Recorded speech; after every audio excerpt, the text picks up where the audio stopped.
Hey guys, we're in the shop, and I'm doing some automotive restoration work on my 2007 Nissan Altima. Some old classic cars here, getting restored. Got all the interior, everything gutted out of the car. Everything's been prepped, getting ready for some heavy duty detailing. Got all the main parts in here. In the back, as you can see, everything's gutted out right now, so that's the only reason that I've accepted to put that stuff in there, so it's not going to scratch anything. Moving blankets to protect. There's no seals on anything. Everything's ready. All the shocks been removed. Jacks are underneath the car, so it is safe. And there's a jack at the front that you guys probably will not be able to see in this video, but the car is safe. And so, any of you guys working on removing your struts on the front and having to replace this shock, know that this is a huge pain because there's a clip that's almost impossible to get to. So this shock's getting restoration done to it. All the rust is being taken off of that very slowly. And then we'll get some phosphoric acid and zinc nitride coating before it gets painted.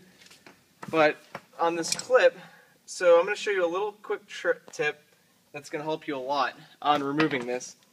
So the first part is removing this strut. You're going to want to take these 3 bolts loose, but you're not going to want to do that just yet. You're going to want to mark those with some tape so you can square that off and know where your position of taking that off is. Even though you'll have these nice little circles, these are rounded out so you can change the position, and so you don't adjust the alignment or anything. This is just a safe precaution. So when I'm removing this, I'm going to put some tape, make sure that that doesn't go out of alignment.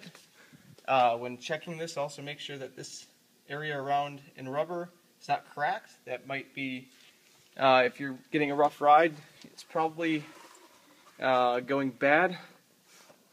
So you're going to want to take a box wrench and go behind here, and then you'll be able to loosen that so that that ball inside that holds the sway bar, so that it doesn't move and the bolt doesn't just randomly spin. I've got what's called anti-seize compound in all the bolts, so it makes them very, very easy to remove.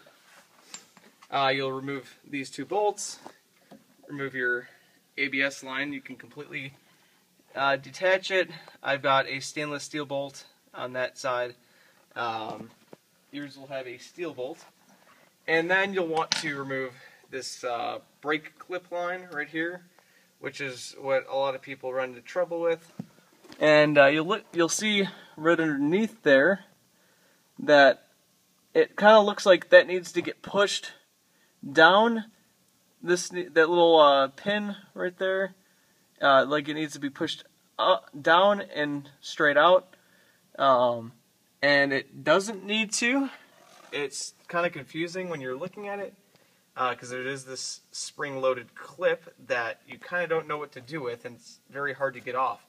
So how I figured out how to get these off very easily is you're going to want to take a flathead screwdriver and just work it, and just get these, go around the edges, and break them loose on the edges. And raise that a little bit, and just kind of work it just for a little bit, and then you can take a hammer with a back edge like that for removing nails, and then what you're going to want to do is stick this behind. I've already taken this out, so it's going to be a little bit easier to get it off for me. But once you get those 2 edges in there, you just push forward, just like so, try to get this on video, only one person. Just like so, and then the clip will come out, just like that. The clip came out, right?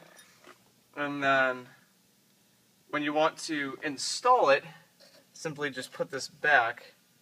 You just put this, slide it underneath that lip, and then you'll take your hammer and then just tap that in.